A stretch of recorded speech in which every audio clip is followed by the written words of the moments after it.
오늘 요한복음 이 마지막 시간입니다.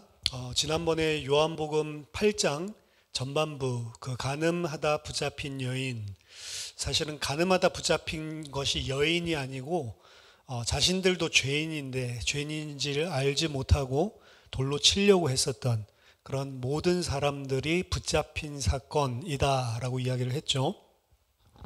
그 이유부터 같이 살펴보겠습니다. 그 이후에 단락 크게 8장 12절부터 59절까지에 나오는 내용은요, 앞에 있었던 이제 초막절에 예수님과 유대인 지도자 사이에 있었던 그런 갈등의 연속 장면들을 보여주고 있습니다. 특별히 요한복음 8장 12절에서 59절은 앞에 부분과 그리고 가장 마지막 부분에 두 개의 예수님께서 I am, 나는 무엇이다 라고 말하는 I am 진술로 수미상관을 이루고 있습니다. 앞에는 나는 세상의 빛이다. 그리고 마지막에는 아브라함이 있기 전부터 내가 있느니라. 그 내가 있느니라, 그게 I am 이거든요. I am은 사실은 하나님을, 구약 성경에서 하나님을 지칭하는 명칭입니다. 근데 우리나라 말로 하기가 애매모호해요. 나는 이다, 뭐 이렇게 말할 수가 없어가지고 영어로나 그리고 뭐 헬라어는 주어, 동사가 먼저 나오니까 I am, 에고, 에이미 뭐 이런 식으로 가능한데, 우리나라는 주어, 그 다음에 보어, 그 다음에 동사가 나오니까 나는 뭐뭐이다. 그러니까 이상하죠. 그래서 I am 이라고 하면 그냥 하나님, 여호와를 일컫는 말인데, 예수님께서 요한복음 안에서 계속해서 나는 I am 뭐다, 계속 이런 표현을 쓰고, 그리고 오늘 마지막 부분, 마지막 파트에서는 나는 아브라함이 있기 전부터 I am, 이건 내가 존재했었다, 존재하고 있다, 뭐 이런 의미죠. 그래서 하나님이라는 명칭을 예수님께서 사실은 직접적으로 유대인들이 알아듣는 방식으로 사실은 표현하고 있는, 그게 요한복음에 나와 있는 I am 그런 진술들입니다. 그래서 요한복음 8장 12절에서 59절은 앞 뒤에 이런 I am 진술이 수미상관을 이루고 있습니다. 이 부분은 예수님이 아버지께서 보내심에 의해서 더 많은 것을 드러내고 있고, 논쟁은 두 가지 양쪽 측면에 의해서 더 강화되고 있습니다. 무슨 말이냐면, 예수님을 묵살하고 비난하는 바리새인들은 실제로 예수님을 비난하는 것일 뿐만이 아니고, 더 중요하게는 예수님을 보내신 아버지를 지금 비난하고 있는 것이다 라고 이야기를 하는 것이고, I am 진술은 예수님이 바로 그 하나님이기 때문에 그 하나님을 직접적으로 대적하고 있는 것이죠. 이를 통해서 실상은 자기 자신들이 어두움 가운데 속해 있고 어두움 가운데 걷고 있음을 증명하고 있는 것입니다. 요한복음 1장에서 그가 자기 땅에 오매 자기 백성이 그를 영접하지 아니하였다라고 했었던 그 사실을 날카롭게 묘사하고 있는 그런 장면들 중에 하나이죠. 아버지 하나님은 그가 정말로 하나님께서 아브라함에게 약속하셨던 것을 성취할 자다라는 사실을 증명하심으로 예수님의 영광을 구하시고 계시고, 그리고 그 예수님이 바로 내가 보낸 자다라는 사실을 입증하실 것입니다. 예수님은 오늘 본문 초반에 자신이 세상의 빛이다 라고 주장하셨듯이 이것을 9장에 들어가면 나면서 소경된 자를 고쳐주심으로 극적인 효과를 보여주십니다. 그리고 이 나면서 소경된 자를 고치시는 것 또한 안식일에 벌어졌습니다. 일부러 안식일에 하시는 거죠. 그리고 그 때문에 바리새인과 치유받은 자, 그리고 그 치유받은 소경의 부모님까지도 계속해서 논쟁이 야기되고 있는 것을 보여줍니다. 부모님은 이제 회당에서 쫓겨날까 봐 저가 더 큰 성인인데 저한테 물어보지, 우리한테 물어보지 말라라고 이야기를 하고, 소경에 가서 물어봤더니 참 이상하다, 이게 어디서부터 온 능력인지 그거를 물을 필요가 있나? 당연히 하나님으로부터 온 거지. 그리고 하나님은 죄인의 말을 듣지 않으시는 하나님인 줄 알지 못하냐? 참 이상하다라고 오히려 반문을 하죠. 그러면서 당신도 그 예수를 따르려고 합니까? 라고 물어보다가 그러다가 유대인들한테 바리새인들한테 엄청 혼나고 사실은 결국 회당에서 쫓겨나게 되죠. 그리고 그 쫓겨난 그 맹인을 쫓겨났다는 소식을 듣고 예수님께서 다시 만나 찾아오십니다. 이것은 요한복음의 많은 부분들이 그러하듯이 아이러니를 보여주고 있는 겁니다. 만약에 예수님이 세상의 빛이 맞다면 그를 지금 대적하고 있는 자들은 반대로 빛에 속하지 않은 어둠 속 바깥 속에 있는 자들이다라고 하는 것을 보여주는 거죠. 가장 하나님을 잘 믿고 하나님의 뜻을, 말씀을 잘 지킨다고 하는 자들이 오히려 거꾸로 어두움 가운데 행하고 있는 것을 보여주고 있습니다. 그 다음에 10장에 들어가면 예수님께서 나는 선한 목자다라고 하는 장면이 등장을 하는데 이게 전부 다 IM과 관련된 그런 진술들이죠. 사람들은 그 다음에 등장하고 있는 나는 선한 목자다라고 예수님께서 증거하시는 것을 거의 이 목자적인 막간으로 예수님이 어떠한 분이신지 보여줍니다. 그래서 목자적인 이런 그림을 보여주죠. 예수님이 인자한 모습을 가지고 그 다음에 그 주변에 양떼들이 모여 있는 그런 목가적인 모습을 상상을 하는데요. 사실은 이게 그렇게 평화로운 장면이 아니고 앞에 본문과 계속해서 예수님이 I am 진술을 하는 것과 동시에 우리들이 흐름 가운데 본다면 예수님이 자신이 목자다라고 하는 진술 또한 바리새인과 예수님을 대적하는 종교 지도자들에게 있어서는 가장 위험의 대상이 될 수밖에 없는 진술입니다. 왜냐하면 구약 성경의 이 목자라고 하는 이미지는 왕을 나타내는 정규적인 이미지를 보여주고 있는 것이고 예를 들면 다윗과 같이 예수님의 자신의 왕되심을 사실은 나타내는 진술이십니다. 그리고 예수님은 자기 앞에 왔었던 모든 자들이 도적이었고 강도다라고 선언을 하고 있기 때문에 예수님께서 자기 앞에 온 자들은 누굴 말하냐? 사실은 무력으로 로마를 무력화시키고 예루살렘 성전을 탈환했었던 이런 하스모니안 왕조와 같은 그런 자들을 가리키는 것입니다.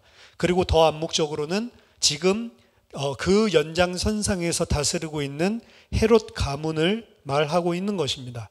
그 자들이 전부 다 오히려 하나님의 백성을 하나님께로 모아드리는 것이 아니고 하나님의 백성을 전부 다 죽음 가운데 내모는 강도고 도적이다라고 이야기를 하고 있는 거죠. 따라서 이 예수님의 목자다라고 하는 선언은 당시의 종교 지도자들과 정치 지도자들에게 있어서 상당히 고가운 그런 진술이고 위험을 당할 수밖에 없는 진술이었습니다. 예수님의 왕권은 자기 자신의 죽음을 통해서 많은 하나님의 백성들을 위해 자기 자신을 희생 제물로 내어주는 왕권이다라는 사실을 보여주면서 하스모니안 왕조 혹은 헤롯 왕조와 다른 이 세상의 왕권과 다른 통치를 보여주고 있습니다. 왕은 어떻게 하는 거죠? 자기 양들을 위해 자기 자신의 목숨까지도 대속물로 내어주시는 것이죠. 그리고 그 대속물로 내어주시는 죽음은 이미 양 우리 안에 들어있는 이스라엘 백성뿐만이 아니라 아직 이 우리에 있지 아니한 자들에게까지 위한 것이다 라고 10장에서 예수님이 이야기합니다. 이 자신의 죽음을 통해서 이루시는 구원이 민족적인 이스라엘뿐만이 아니라 전 세계 모든 이방인들까지 위한 것이다 라는 것을 나타내시는 거죠. 그래서 예수님의 왕권적인 이야기를 하면서 그 왕은 자기 자신의 목숨을 많은 백성들을 살리기 위해 내어놓는 왕권이요 통치다라고 이야기를 하고 있습니다. 세상과는 정반대되는 그러한 왕권이죠.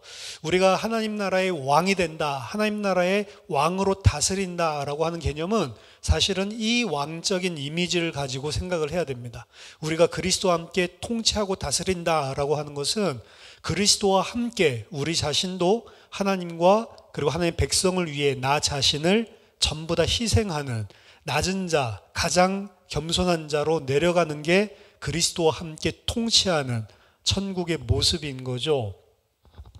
왕권과 전 세계를 구원하시는 통치에 대한 주장이 더욱 분명해진 것과 마찬가지로 예수님은 자기 자신의 정체성에 대한 진술 또한 더욱 선명하게 말씀하십니다. 그래서 10장 30절에 나와 아버지는 하나다라고 선포하시죠. 예수님은 하나님과 그의 백성이 하나로 만나는 참된 성전이십니다.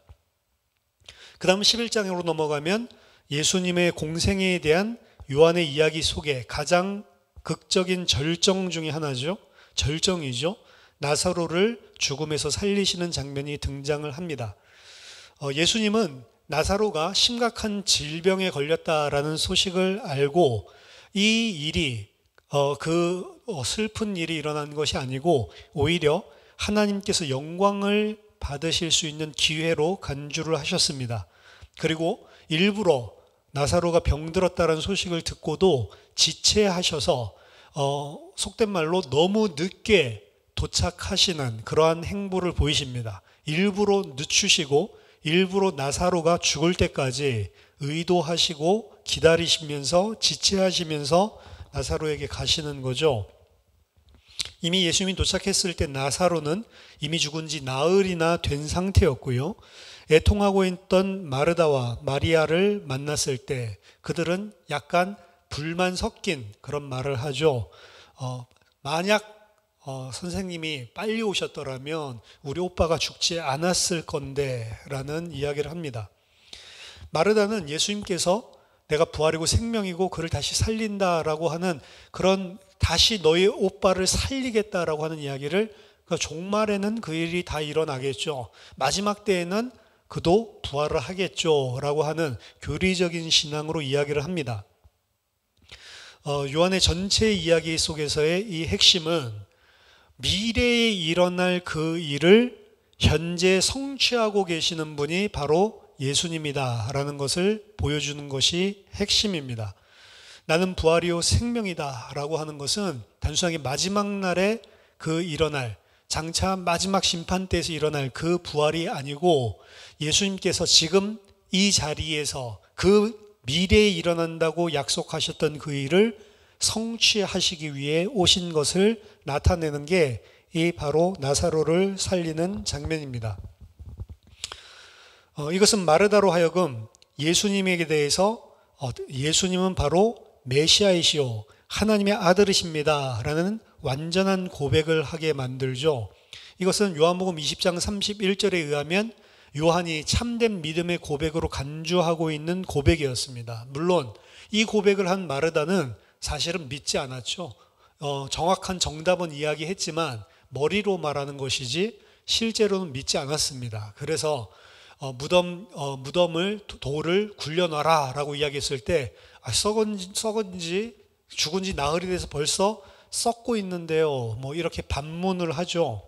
정확한 고백을 하고도 믿지 않는 그런 마르다의 모습을 보여줍니다. 예수님께서는 나사로를 다시 살리시도록 기도하셨고 비록 마르다는 이미 시신이 썩고 있다고 저항을 했지만 무덤이 열렸을 때 이미 예수님은 당신의 기도가 들어졌음을 이미 아시고 하나님께 영광을 돌리십니다.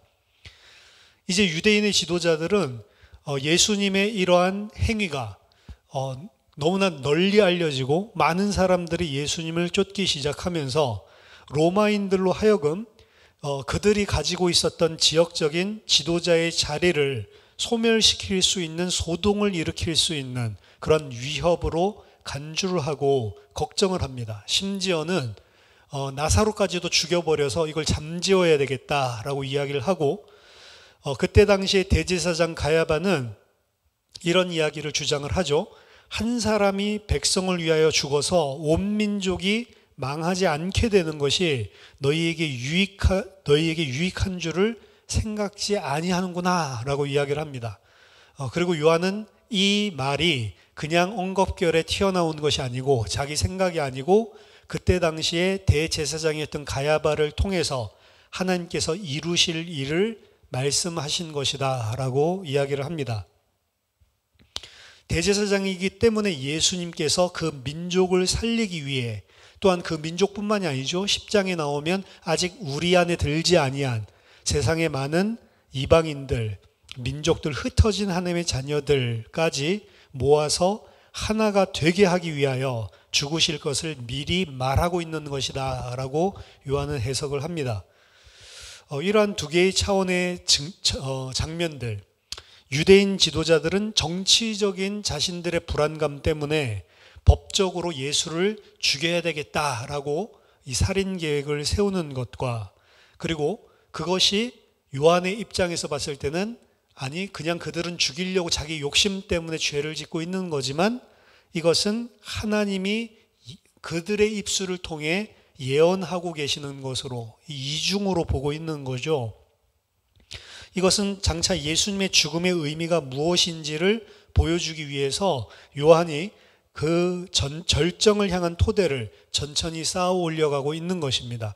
결국 이러한 정치 중심의 유대인들, 율법 중심의 유대인들이 예수님을 죽이고 그와 동시에 하나님이 약속하신 예언이 그 죽음을 통해서 이루어지는 이런 이중적인 구조를 보여주고 있는 거죠.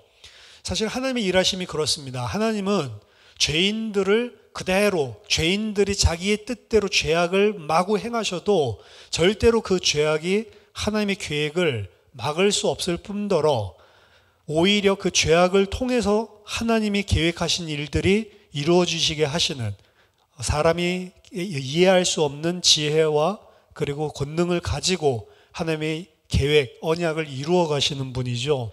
그 교차점을 이중적으로 분명히 요한은 보여주고 있습니다.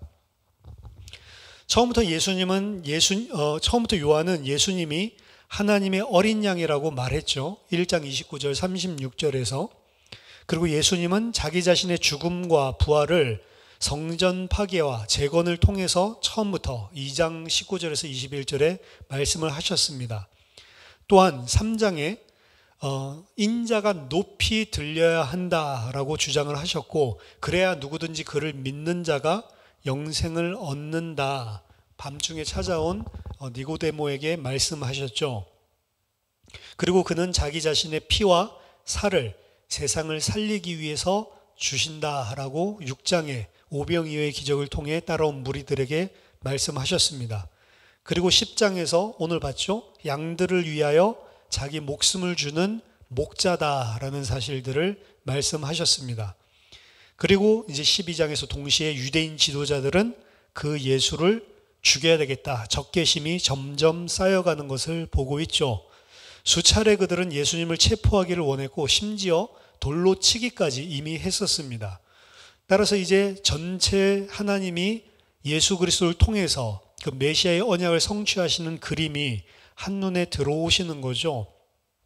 예수님은 자기 자신의 소명을 이루기 위해 하나님께서 행하고 계신을 보시는 반면, 다른 한편에서는 정치 지도자들이 육신적인 계산을 가지고 메시아를 죽이려고 하고 있는 것을 점점 고조시키면서 보여주고 있습니다.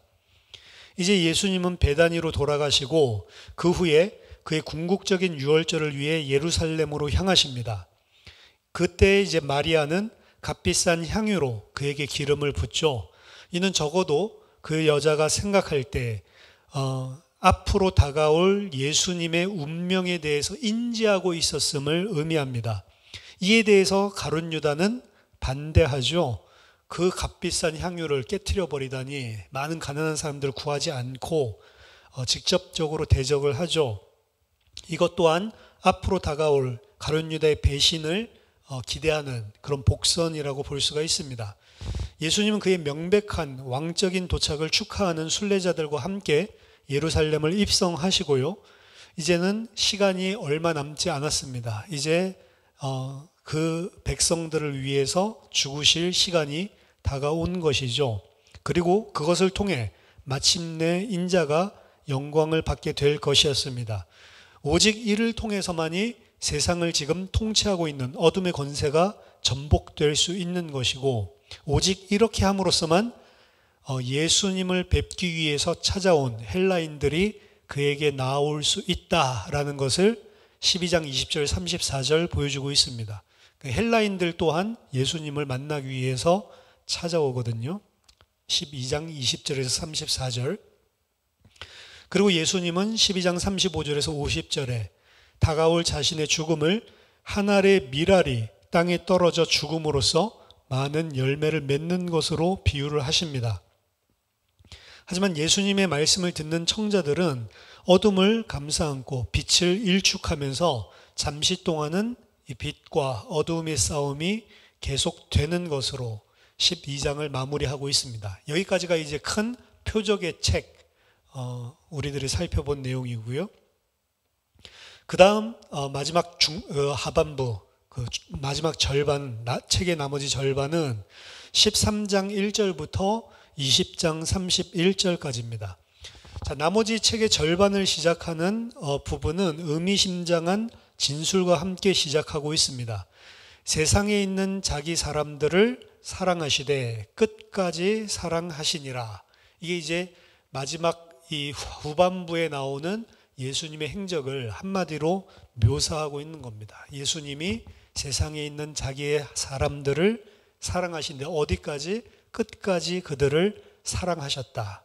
그 이야기가 이제 십자가로까지 마무리를 이제 짓는 거죠. 이 진술 후 바로 일어난 결과는 식사 중에 예수님께서 제자들의 발을 씻어주시는 세족식 장면입니다. 그것은 예수님께서 자기의 제자들을 위해 종의 일을 하시는 거죠. 이 행동은 정확히 빌립보서 2장 6절에서 8절의 신학적인 진술을 요한이 스토리로 보여주고 있는 것입니다. 그는 근본 하나님의 본체시나 하나님과 동등됨을 취할 것으로 여기지 아니하시고 오히려 자기를 비워 종의 형체를 가지사 사람들과 함께 같이 되셨고 사람의 모양으로 나타나사 자기를 낮추시고 죽기까지 복종하셨으니 곧 십자가에 죽으심이라. 예수님은 곧 닥칠 자신의 죽음을 통해서 그의 제자들을 씻기실 것이었습니다. 그리고 그를 통해 모든 그의 제자들을 위한 인식의 표를 그들에게 남기실 것이었습니다. 겸손과 고난 당함으로 사랑하시는 것.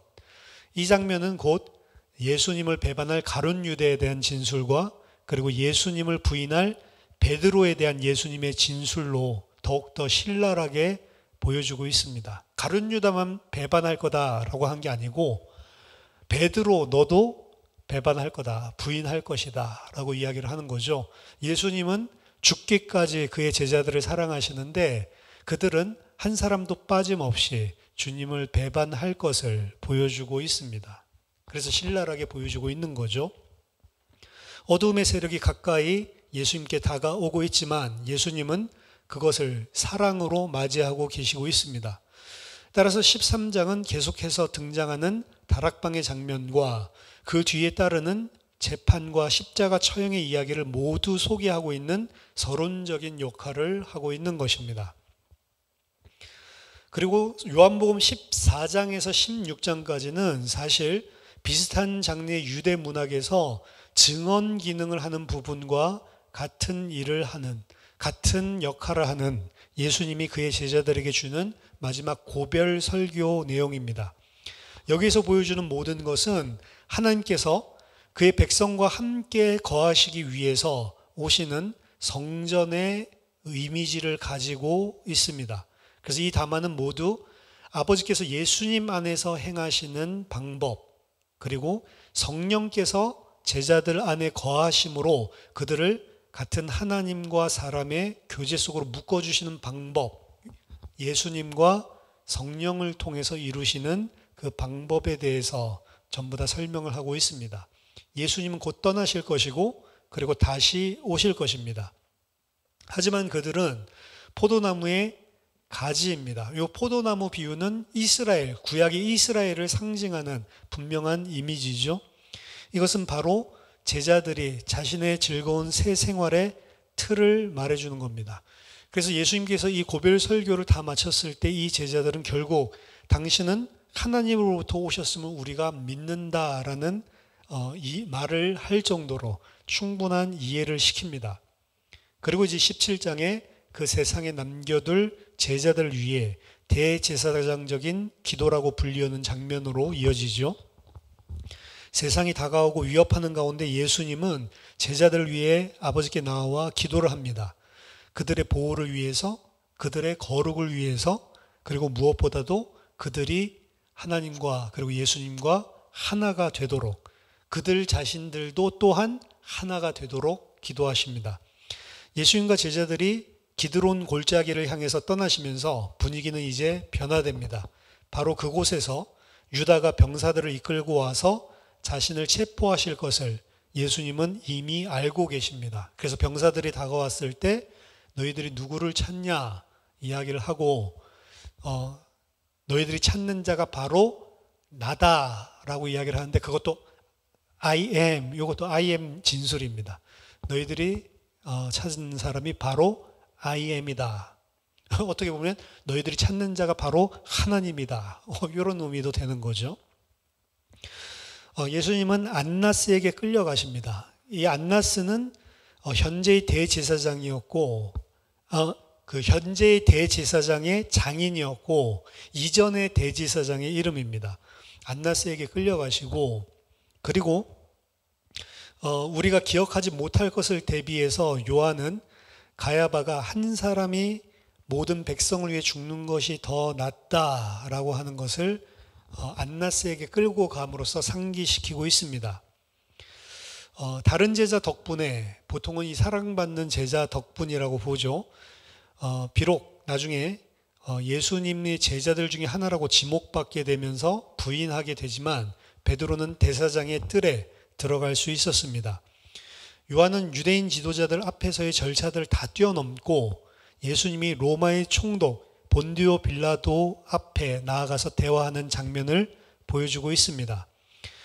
본디오 빌라도와 그리고 예수님은 나라에 대해서, 그리고 진리에 대해서, 권력에 대해서 논쟁하십니다. 여기서 예수님은 자기 자신의 일종의 왕권을 주장하시고 자신의 왕국은 이 세상에 속한 것과 같은 것이 아니다라고 주장을 하십니다. 예수님이 말하는 그의 나라는 이 세상을 위한 것이기는 하지만 이 세상에 속한 것이 아니고 그것은 다른 곳으로부터, 위로부터, 하늘로부터, 하나님으로부터 온 것이다 라고 말씀하십니다. 빌라도는 예수님께 죄가 없음을 알고 풀어주려고 했지만 군중들은 빌라도에게 항의를 하고 바라바를 풀어주고 예수는 십자가에 못 박아 죽이라고 요구를 하죠. 요한은 간단하게 바라바를 강도로 소개를 하고 있습니다. 유대인들은 정상적인 종류의 왕권을 원했습니다. 예수님은 죽음을 향해 가시면서 진짜 왕권을 실현하실 것이었습니다. 자, 이 두 장면, 바라바와 그리고 예수님. 바라바는 말하자면 아까 전에 예수님께서 내 앞에 온 자들은 전부 다 도적이고 강도다라고 이야기했었던 하스모니안 왕조와 같이 예루살렘 성전을 회복할 자였습니다. 그들은 군사적인 힘을 가지고 로마를 전복시키고 이스라엘을 민족적으로 독립시키는 게 메시아가 할 일이다라고 생각하는 거죠. 그 사람들이 다 강도고 도적인 거예요. 강도들의 굴혈, 도적들의 굴혈이라고 하는 것은 이 세상의 가치관을 가진 자들이 성전 안에 가득 차 있는 모습을 보고 예수님께서 비판하신 그 내용이기도 합니다. 근데 사람들은 누구를 원해요? 로마를 무너뜨리고 이스라엘 민족적으로 회복할 그런 육신의 왕, 이 세상의 개념의 왕을 원하시는 거죠. 그래서 우리는 세상의 왕을 원하고 하나님 나라의 왕을 원하지 않는다라고 하는 게 강도를 바라바를 풀어주고 그리고 예수님을 십자가에 못 박아 죽이라라고 하는 사람들의 외침 속에 들어가 있는 것입니다. 결국에 빌라도는 군중들을 두려워해서 예수님을 매질하고 모욕하죠. 그리고 군중 앞에 데리고 나와서 봐라, 바로 이 사람이다 라고 이야기를 합니다. 무슨 이 사람? 이것도 요한복음 1장을 상기시키고 있는 겁니다. 봐라, 하나님의 어린 양이다. 바로 이 사람이다 라고 이야기하고 있는 것이 이제 본디오 빌라도의 입에서도 봐라, 바로 이 사람이다 라고 하는 입술의 고백을 통해 나오고 있는 것입니다.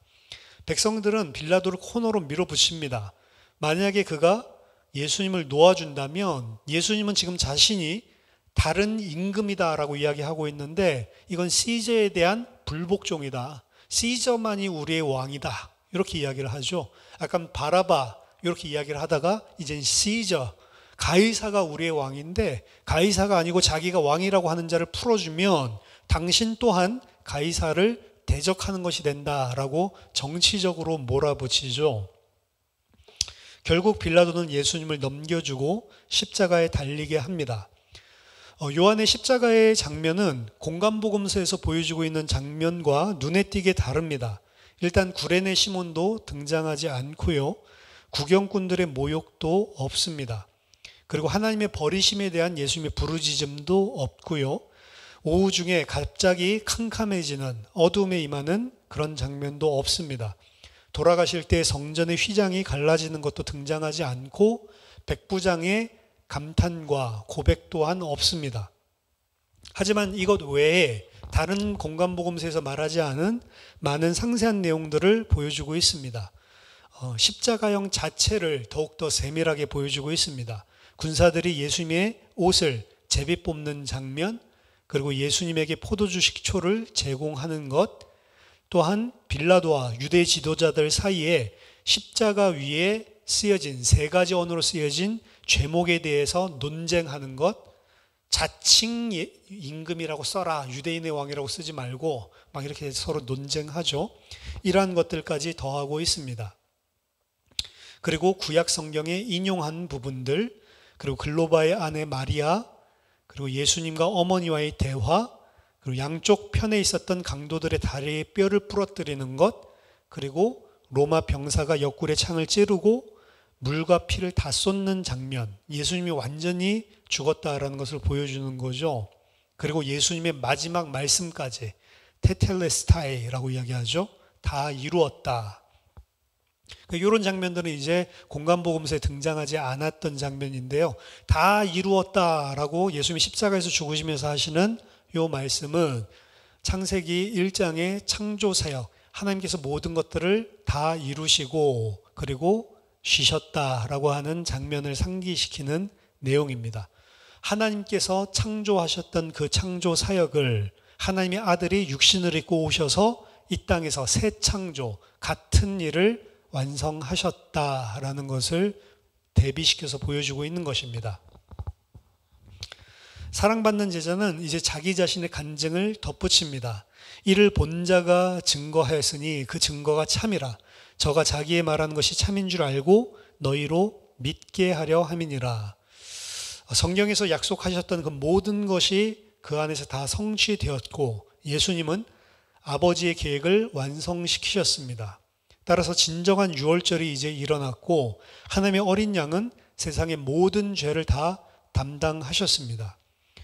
예수님은 비밀리에 예수님의 제자, 예수님을 따르는 자였던 아리마대 요셉과 그리고 요한복음 3장에 예수님을 밤중에 찾아왔던 니고데모에 의해서 장사되어집니다.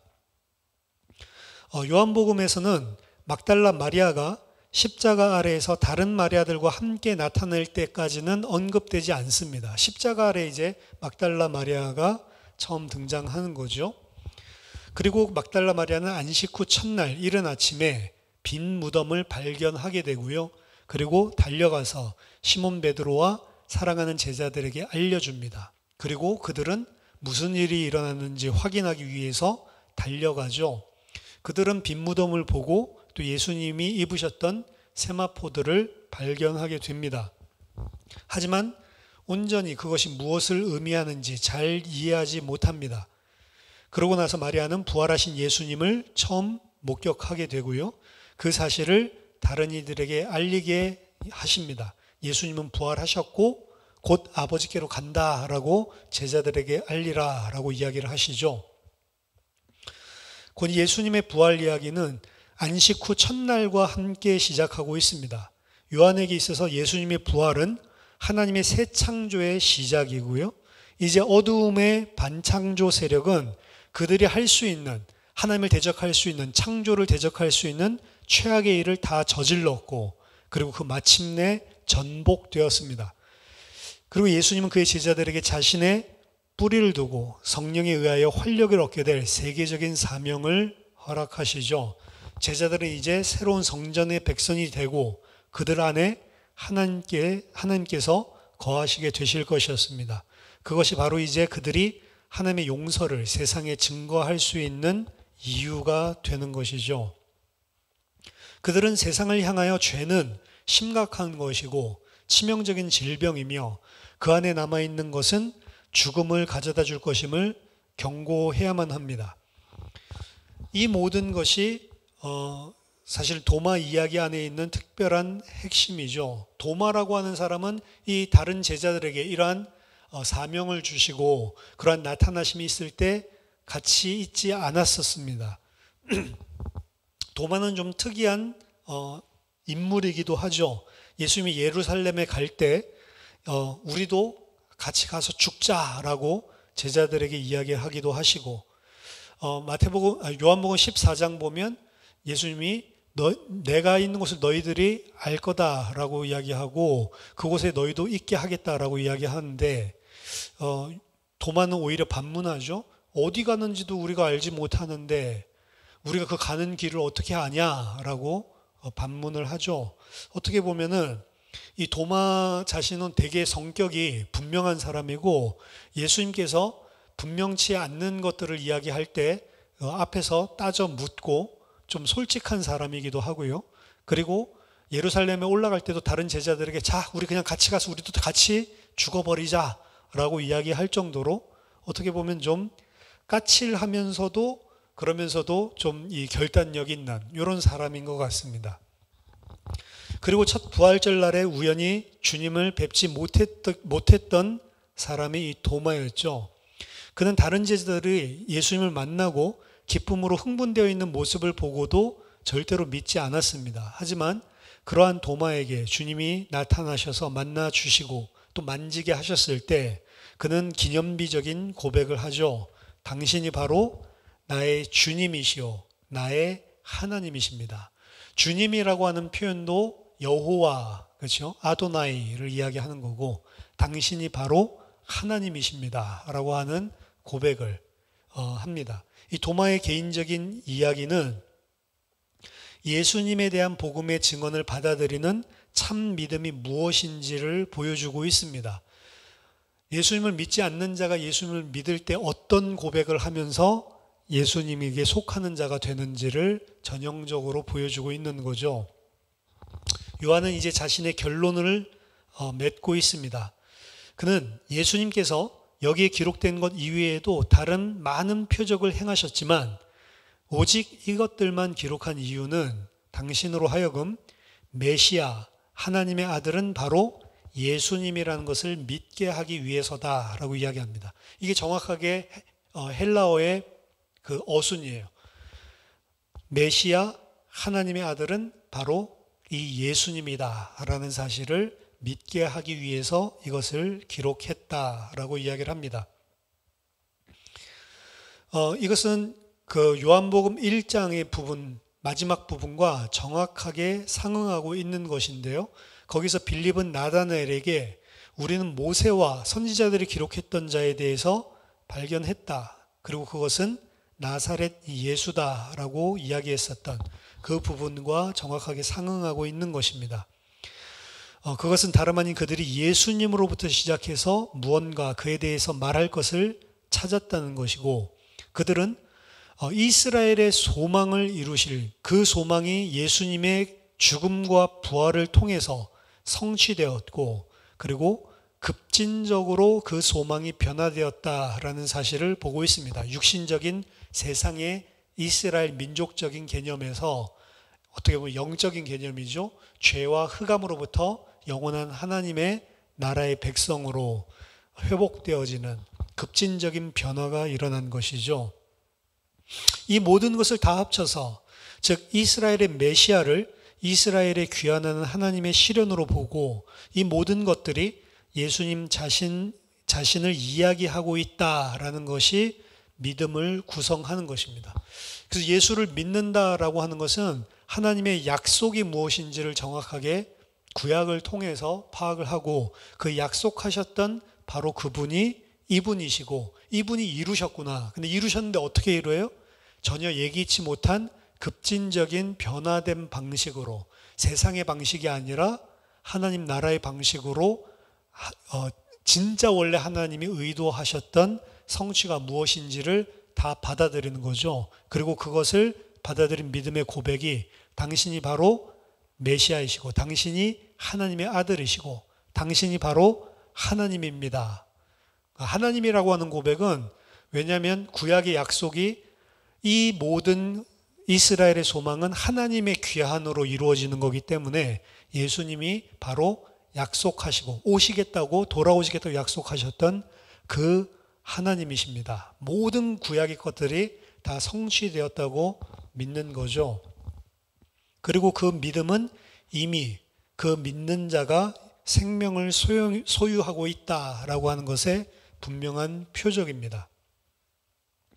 자, 21장은요, 에필로그인데요. 사실은 20장 31절에서 이 책에 기록한 목적을 밝히면서 책이 끝나야 하는 것처럼 보이지만 한 장이 더 존재를 하죠.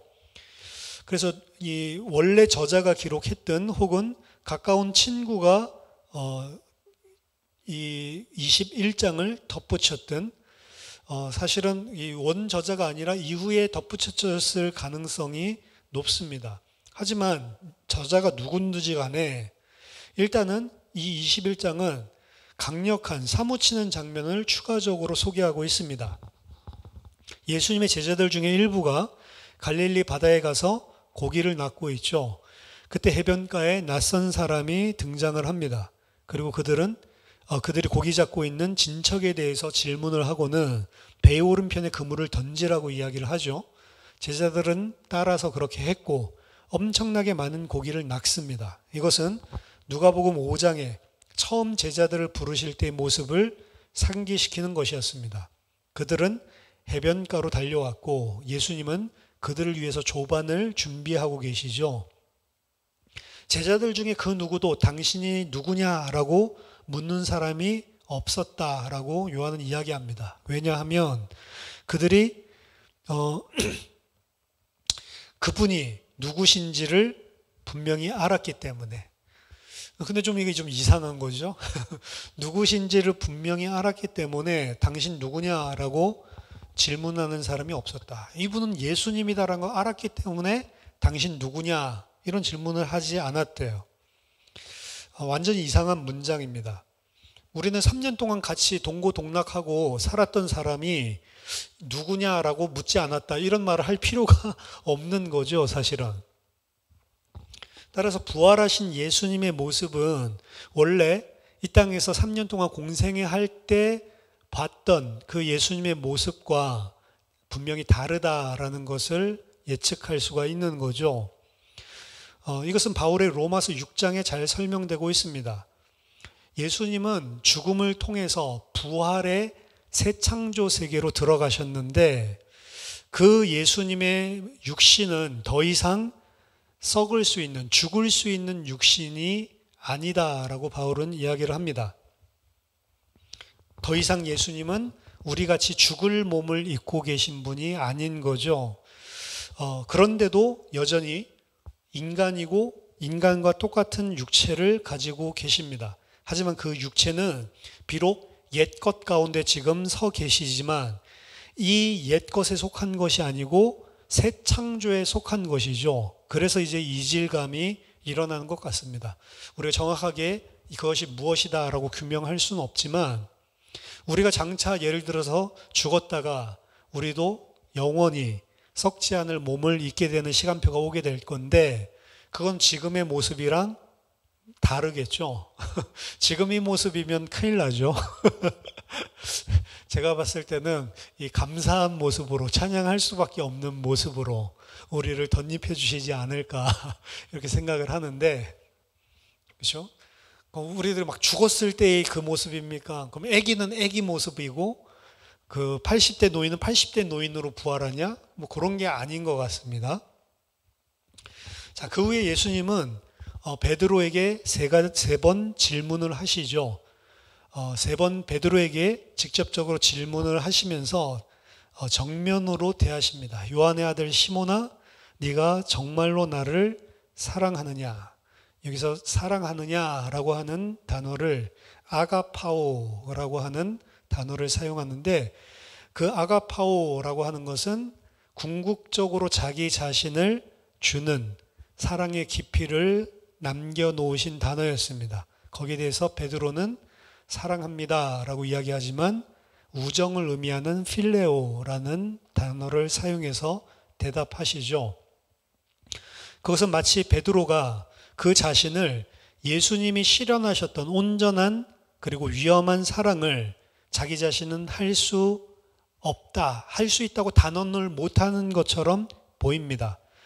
하지만 예수님은 세 번째, 예수님께서 베드로가 사용한 단어를 사용해서 요한의 아들의 시몬아, 너는 나를 필레오하냐? 너는 나의 친구니? 라고 물어보십니다. 그때 요한은 베드로가 살짝 화가 났다 라는 식으로 표현했다라고 보더라고요. 이 엔츄라이슨. 그래서 내가 당신을 사랑하는지 당신이 알지 않습니까? 라고 이야기를 하죠.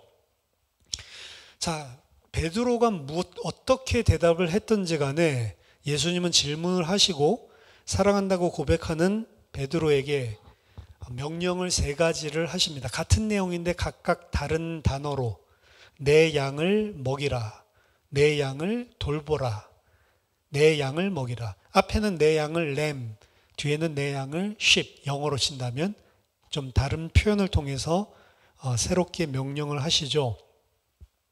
이러한 새로운 명령들 속에는 다소간 베드로가 그렇게 갈망하고 있었던 용서에 대한 확신을 담고 있는 것처럼 보입니다. 그리고 그것은 경고와 함께 옵니다. 베드로 또한 그 자신이 죽음으로써 증인이 될 것을 이야기하시죠. 그는 또한 다른 사람이 무엇을 할지에 대해서는 신경 써서는 안 됩니다. 그는 예수님의 말씀만 듣고 예수님 따라야지 다른 사람은 어떻게 되는데요? 그런 거 관심 둬서는 안 된다는 거죠. 구체적으로는 그리고 이것이 왜 마지막 장이 추가되었는지 가장 그럴듯한 이유인데요. 그는 사랑받는 제자 자신에 대해서는 어떻게 되는지 신경 쓸 필요가 없습니다. 내가 올 때까지 그를 남겨주신다 할지라도 그게 너랑 무슨 상관이 있냐? 쓸데없는 거 걱정하지 말고 너는 나를 따르라 라고 이야기를 하죠. 어떻게 보면 이게 하나님 백성의 모습이기도 해요. 우리는 다른 사람 신경을 너무 많이 쓰거든요. 근데 예수님이 원하시는 거는 네 자신이 나를 따르는 것, 그거에 신경하고 쓰고 집중해라. 그 사람을 내가 어떻게 하든 그 사람이 어떻게 믿든 그거보다 네 자신이 어떻게 제자로 살아야 하는지가 핵심이다 라고 이야기하는 거죠. 그래서 이 마지막에 이 사랑하는 제자에 대한 오해에 대한 장면이 나오는데 아마도 이 장은 사랑받는 제자 자신이 죽고 난 이후에 작성된 것 같다고 보는 것입니다. 왜냐하면 교회 안의 일부가 예수님의 말씀을 오해했기 때문에 그 사랑받는 제자가 죽을 때에 흔들리는 거죠. 예수님이 죽기 전에 와야 되는 거 아니야? 근데 성취 안 되는 거 아니야? 이런 식으로 이제 오해한 사람들이 있기 때문에 이러한 섹션들을 집어넣었다라고 봅니다. 최종 편집자는 사랑받는 제자가 실제 저자임을 입증하는 언급을 추가합니다. 그리고 우리는 그의 증거가 진실임을, 진리임을 안다라고 이야기를 합니다. 그리고 또 마지막에 감동적인 말을 추가하면서 끝을 맺는데요. 예수님의 행하신 일이 이외에도 많으니 만일 낱낱이 기록된다면 이 세상이라도 이 기록된 책을 두기에 부족할 줄 아노라. 자, 이 주장은 단순히 커다란 대도서관에 서고에 넣을 만한 분량보다 훨씬 많다. 단순하게 그 이야기를 하는 것이 아닙니다. 예수님께서 이 땅에서 행하시고 이루신 그 일은 너무나 폭발적인 것이어서 사실은 이 세상이 아니라 장차 올 시대가 이 세상 속에 탄생하게 만든 사역이었습니다. 즉 현재의 이 세계는 그 광대한 계시가 낳을 결과를 절대로 다 품을 수 없는 새로운 창조, 이 세상으로서는 감당할 수 없는 새 창조를 예수님께서 행하신 것이기 때문에 이 세상의 그 어느 곳에도 그 예수님께서 이루신 것들을 다 감당할 수가 없다라는 식으로 이렇게 이야기를 하면서 끝맺고 있습니다. 이게 요한복음 전체고, 그래서 요한복음 전체가 사실은 새로운 창조에 대한 이야기라고 했죠. 하나님께서 어떻게 이 세상을 죄악으로 물들고 하나님을 대적하는 죄성 가진 인간으로 물든 세상을 어떻게 새 창조로 새롭게 완전히 완성시키는지, 그 관점을 가지고 요한은 전체를 서술하고 있는 것입니다. 이게 요한복음 전체적인 대략적인 이야기고요. 지금까지 이제 우리가 사복음서를 살펴봤는데, 사복음서 봤죠? 그 다음에 우리 바울 서신들 중에 서신들 내용들 다 살펴봤죠? 남은 거 이제 일반 서신서밖에 없는 거죠. 그렇죠? 많이 살펴봤어요. 근데 이 사복음서에 대해서 조금 더 공부할 내용들이 많이 남아 있습니다. 왜냐하면 요즘 공부하는 시간인데 이 지금 사복음서들, 공간복음서들 사이의 관계, 그 다음에 요한복음 사이의 관계, 그리고 성경이 우리에게 어떻게 주어지는지, 이런 부분들에 대해서도 우리들이 반드시 알아야 됩니다. 알아야 이상한 이야기들을 하는 책들을 읽어도, 그리고 이야기를 들어도 흔들리지 않기 때문에, 그래서 다음 시간부터는 이 공간복음서의 공간적인 문제들, 그리고 어떻게 우리에게 이 책들이 전해져 내려오고 어떻게 그 책들이 실제로 구성되어져 있고, 그 다음에 사본들은 어떻게 되는 것인지, 이러한 좀 복잡한 이야기인데요. 그런 트랜스미션에 대해서, 성경이 우리에게 전달되는 과정들, 그러한 역사들에 대해서 좀 살펴보도록 하겠습니다. 자, 오늘 여기까지 하고 마치겠습니다. 한번 기도하시겠습니다. 하나님 아버지, 은혜를 감사드립니다. 죄와 허물로 죽었던 죄 많은 저희들을 하나님과 영원히 함께할 수 있는 성전으로 완성시키고, 저희들을 새 피조물로 창조하시기 위하여 예수 그리스도를 보내시고 그 모든 일들을 다 이루신 주님께 감사와 찬양과 영광을 돌려드립니다. 하나님, 비록 우리가 이 땅에 속하였지만 하나님, 우리가 속한 나라를 알게 하시고 그 하나님 나라의 백성으로 이 땅에 믿음으로 승리하는 주의 백성 되게 하여 주시옵소서. 비록 이 땅에 살고 있지만 하나님, 새 피조물로 하나님, 우리 이 땅 살아가는 온전한 성도로 자라날 수 있도록 도와주시옵소서. 우리를 구원하신 예수 그리스도 이름으로 감사하며 기도하옵나이다. 아멘.